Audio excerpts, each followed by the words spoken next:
There is a dangerous beauty in raw ambition and the lengths people will go to achieve their ultimate dreams. Witness the rise and the risks in our latest series of high-stakes cinematic dramas. Hit subscribe now and see what happens when the stakes are high.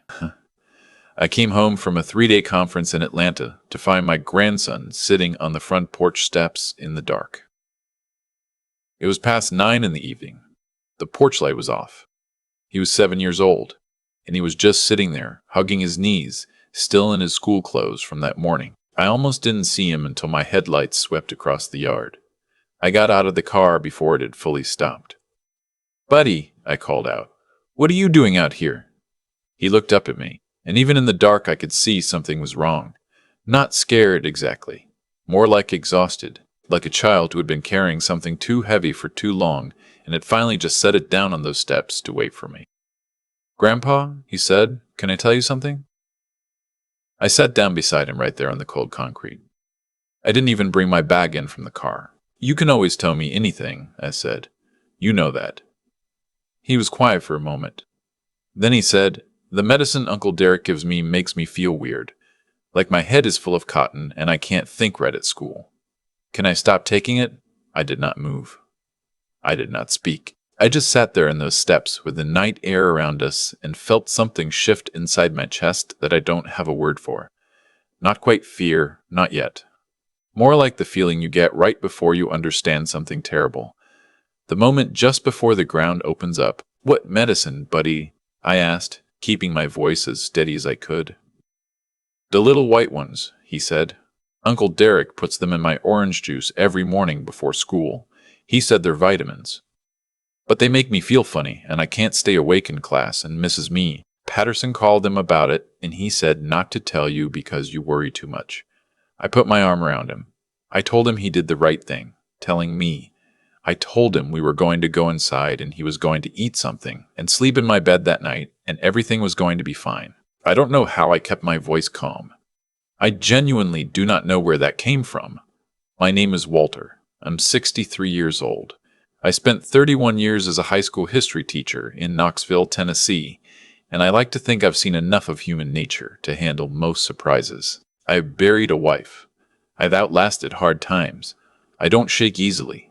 But sitting on those porch steps listening to my 7-year-old grandson describe someone putting unknown pills into his morning juice, I felt something I can only describe as a cold, still fury settling into my bones. Not the kind that makes you loud.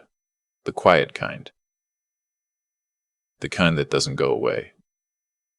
My daughter passed away 4 years ago. Ovarian cancer. She was 34 years old, and she left behind a little boy named Cooper, and a grief so enormous, I still don't have the edges of it mapped. After she died, Cooper came to live with me. I was the natural choice. His father had been out of the picture since before Cooper was born, a man neither my daughter nor I had any interest in tracking down. Derek was my daughter's younger brother. My son. He was 31 now, between jobs, and about 8 months ago, he had asked if he could move into the house temporarily while he got back on his feet. I said yes. He was family. Cooper liked him. He was good with the boy. Attentive, present. I thought having him around would be good for all of us. I trusted him completely. That night, after Cooper was asleep, I went to the kitchen and opened the cabinet where Derek kept his things on the second shelf. Vitamins, protein powder, a few prescription bottles. I took out everything that was white and small and pill-shaped, and I put them in a Ziploc bag. Then I went to my bedroom, and I sat in the chair by the window, and I looked at that bag for a long time. I did not sleep. The next morning, I called my doctor's office the moment they opened, and I explained the situation in the fewest possible words. They told me to bring Cooper in that day. I also called a friend of mine, a retired pharmacist named Gerald, who I had known for over 20 years, and I asked him if he could look at what I'd collected. He said to come by any time. I did not tell Derek I was going anywhere. I simply said I was taking Cooper to get a haircut. Gerald met me in his driveway. He's a careful man, methodical, not given to dramatics. He put on his reading glasses, opened the bag, and examined each item for a long time without saying anything. Then he looked up at me. "Walt," he said, Where did these come from? I told him. He was quiet again. He held up one of the bottles, the prescription one, and turned it so I could see the label. It was prescribed to Derek for anxiety. This one, he said carefully, is a benzodiazepine. It's a sedative, and the dole takes a low dose for anxiety management. You give this to a child regularly, and it will absolutely cause cognitive fog, drowsiness, difficulty concentrating. He set the bottle down. You need to get Cooper tested today, Walt, and you need to talk to someone who isn't me. Cooper's pediatrician was a woman named Dr. Peirce Reeves, and she had been his doctor since he was an infant, through my daughter's illness and death, through all of it. She knew this family. She knew what Cooper had already been through. When I explained what Cooper had told me and what Gerald had identified, she closed her office door. Then she sat across from me with her hands folded and her face very still. "How long has this been going on?" she asked. "I don't know," I said. "Cooper said it's been happening for a while. He doesn't know exactly when it started." She ordered a blood panel. A comprehensive one. She told me what to watch for, and she told me something else that I want you to hear clearly. She said that benzodiazepines given to a child at uncontrolled dosages over an extended period can affect memory consolidation, learning, emotional regulation, and, in severe cases, can cause dependency. She said that to a developing brain, this was not a minor thing. She also said she was required by law to make a report to Child Protective Services. I told her to do whatever she needed to do. I drove home in a kind of silence I don't have language for. Cooper sat in the back seat and asked if we could stop for ice cream, and I said yes. And we sat in a Dairy Queen parking lot on a Tuesday morning, and he ate a vanilla cone and told me about a book he was reading about dinosaurs. And I sat there watching him, this small, careful boy who had already lost so much, and I thought about how he had felt strange and foggy and couldn't stay awake in class, and how he had been told not to tell me, and how he had been 7 years old and carrying that alone. I don't mind telling you that I sat there in that Dairy Queen parking lot and cried. I turned my face toward the window so he wouldn't see. But I cried. When we got home, Derek was in the living room watching television. He looked up and said hey and asked how the haircut went. Cooper ran upstairs to get his dinosaur book. I sat down in the chair across from him. "I need to ask you something," I said, "and I need you to tell me the truth." He looked at me with that open, relaxed expression he always had. And something about that expression, that ease, made the cold thing in my chest go colder. I told him what Cooper had said. I told him what Gerald had told me. I set the prescription bottle on the coffee table between us. The color left his face so completely and so fast that it was almost like watching a light switch off. He started talking immediately. He said Cooper had been having trouble sleeping. He said he'd only done it a few times. He said it was a small amount, just enough to take the edge off. And Cooper was always so anxious and sad about his mother, and he thought it would help. He said he was going to stop.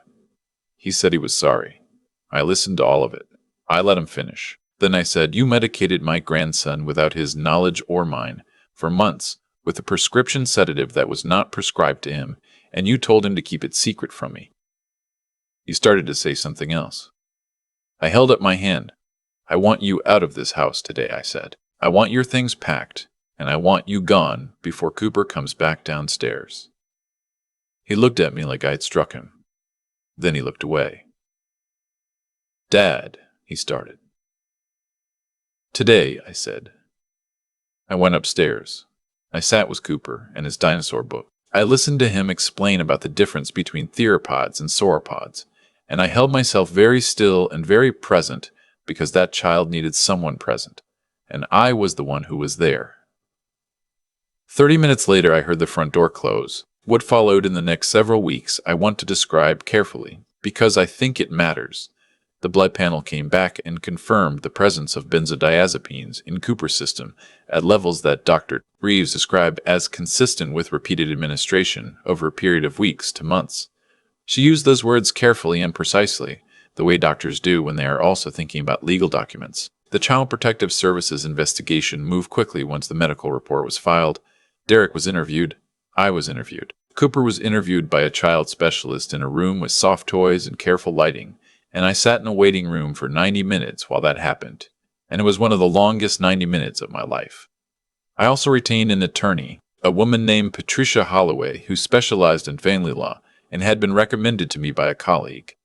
She was calm and thorough, and she told me exactly what Derek was facing. In Tennessee, administering a controlled substance to a child without a prescription and without parental consent constitutes aggravated child abuse under state law. It is a felony. The deliberate concealment, the instruction to the child to withhold information from his guardian, and the duration of the conduct all factor significantly into the severity of the charge. Derek was charged. He did not fight it. His public defender advised him to cooperate, and he did.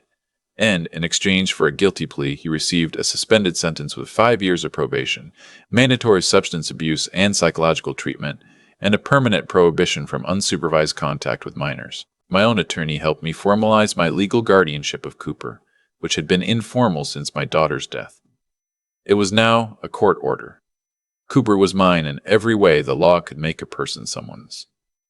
There were things that were harder to formalize. I had to sit down with Cooper and explain, in terms a 7-year-old could absorb, why Uncle Derek wasn't going to live with us anymore, and why for a long time he wouldn't be coming over. I chose my words the way you'd choose your steps crossing a frozen pond. I told him that Uncle Derek had made a mistake, a serious one, and that he had done something he wasn't supposed to do, and it had hurt Cooper even though that might be hard to understand. I told him it was not Cooper's fault. I told him he had done exactly the right thing by telling me. "Were you sad?" Cooper asked me when he left. "Yes," I said, "because it was true. He was my son." "Me too," Cooper said. He thought about it for a moment. "But I'm glad I told you." I held on to that for a moment. "But I'm glad I told you." I held on to that for a long time afterward. I still do. Cooper started seeing a child therapist named Miss Flores twice a week. She was warm and practical, and she didn't push him toward things he wasn't ready for. Within 2 months, his teacher reported that he was alert, engaged, and participating in class again. His reading level jumped nearly a full grade. He started sleeping through the night. I found out later, in small fragments over several conversations, that Cooper had felt strange for so long that he had started to wonder if something was wrong with him. He had wondered if he was just bad at school, or if being sad about his mother was making him stupid. He had been carrying that private worry for months, this little boy, sitting in class unable to keep his eyes open, thinking it was somehow his fault. That piece of information did something to me that I'm still working through. There are things I've thought about a great deal since all of this happened. About trust, and what it costs to extend it, and what it costs when it's broken. About how much can be happening in your own home that you don't see. About how a child's silence can look like contentment from the outside. I've thought about my son, too. I'd be lying if I said I hadn't. I've thought about what leads a person there, to that particular decision on that particular morning, to putting a pill in a child's juice and deciding not to say anything. I've thought about whether I missed signs, whether there were things I could have known earlier. Those are questions I may never fully answer, and I've had to make a kind of peace with that. What I don't question is what I did once I knew. Some things you can hesitate about. You can turn them over, consider the angles, give people the benefit of the doubt. That is usually wisdom. But when a child tells you something is wrong, you do not wait for more evidence. You do not balance competing loyalties. You get in the car, and you go. Cooper turned 8 last spring. We had a small party in the backyard. A few kids from his class. His teacher, Ms. Patterson, my neighbor Ruth, who makes the best sheet cake in Knoxville, Tennessee, and I will not hear otherwise. Cooper wore a paper crown and ran through the sprinkler in his good jeans despite my specific instructions and laughed the way children are supposed to laugh. With his whole body, like the sound has to get out of him one way or another. I watched him from the back steps with a paper plate of cake in my hand, and I thought about that night 8 months before, when I had pulled into the driveway and found him sitting in the dark, hugging his knees, waiting for me to come home. He'd been waiting for me to come home. He'd been waiting for me to come home. I think about that every single day. If you are watching this and something feels wrong, something small, something a child said in passing, something that doesn't quite add up, I want you to hear me when I say, follow it. Do not let the comfort of what you've assumed push out what you're being shown. The people who love us and mean to harm us are often the people we are most reluctant to look at clearly. Look anyway. Cooper is doing well. He's in the living room right now, building something complicated out of blocks and narrating it to himself in a very serious voice. In about 10 minutes, he's going to come in here and ask me to look at it, and I'm going to put this down and go look at it, because that is the job, and it is the only one that matters. Trust your instincts. Trust your children, and never ever let anyone tell you that asking questions is the same as worrying too much.